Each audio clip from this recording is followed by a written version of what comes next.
For many, the onset of a cataract is subtle. A vibrant view starts to blur. The sharp outlines of a city street become hazy, and the glare from lights at night bleeds out into overwhelming halos. This loss of clarity eventually prompts a clinical evaluation, where an ophthalmologist examines the structures of the eye under a slit lamp microscope. The diagnosis is a cataract. Over time, normal metabolic changes within the eye cause its natural lens to slowly become cloudy and opaque. Because no pharmacological treatment or eye drop can reverse this change, clearing the obstruction requires surgery. The patient must remain awake while a surgeon physically dismantles the interior of their eye. To understand the mechanics, we have to look at the anatomy.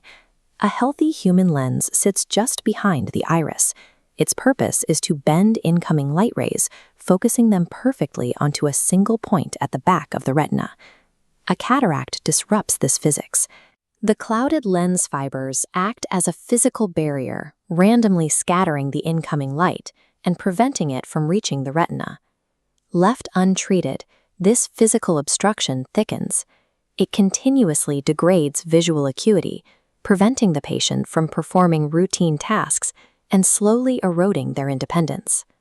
Restoring sight requires surgeons to breach the eye's protective outer layers and extract the opaque mass from its delicate housing, without collapsing the structure of the eyeball. The procedure is performed in an outpatient setting. The eye is numbed with topical drops or an injection, leaving the patient relaxed and awake, perceiving only vague shifts in light while the surgeon works. Looking through a specialized surgical microscope, the surgeon begins by making a primary incision near the edge of the cornea.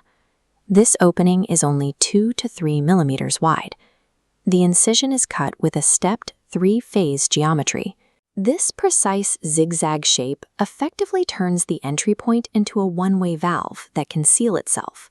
Through this tiny tunnel, the surgeon performs a Capsulorhexis, carefully tearing a smooth, perfectly circular opening into the ultra-thin front membrane of the lens capsule. With this engineered breach, the surgeon establishes the exact access point needed to hollow out the cloudy interior and prepare the eye for new optical hardware.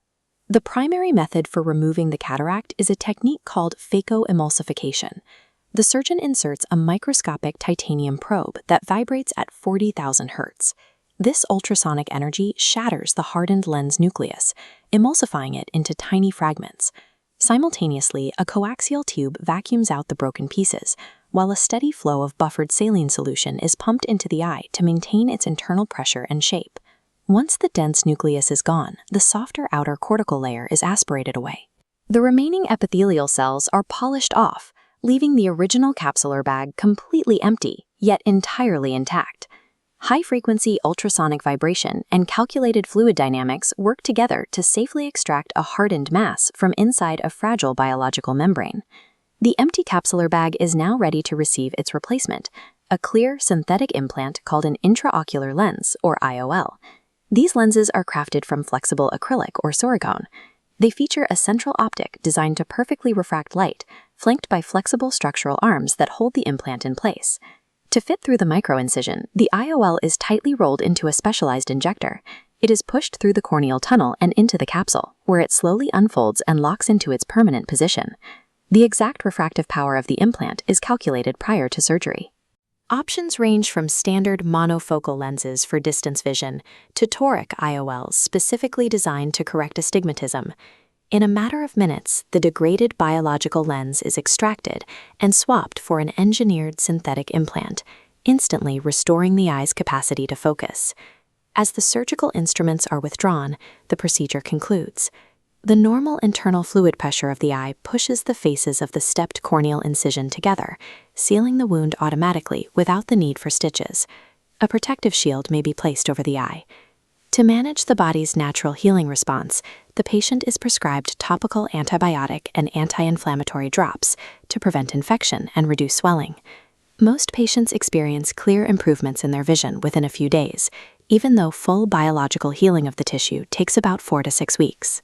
The combination of a self-sealing surgical architecture and minimally invasive ultrasonic extraction allows this highly technical operation to be performed as a swift outpatient procedure.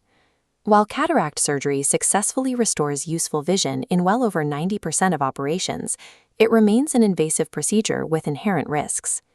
The most common intraoperative complication is a posterior capsular rupture. The delicate back membrane holding the lens can tear, allowing fragments to fall into the vitreous chamber. During recovery, there are also low risks of retinal swelling, detachment, or severe infection. Patients with pre-existing conditions, such as diabetic retinopathy, face a higher likelihood of experiencing these complications. Left untreated, a cataract guarantees progressive visual impairment. The surgery clears the physical obstruction, restoring the pathway for light and color to reach the retina. By extracting a clouded biological lens and implanting a precise synthetic replacement, modern medicine halts the fade to gray, restoring a patient's visual connection to the world.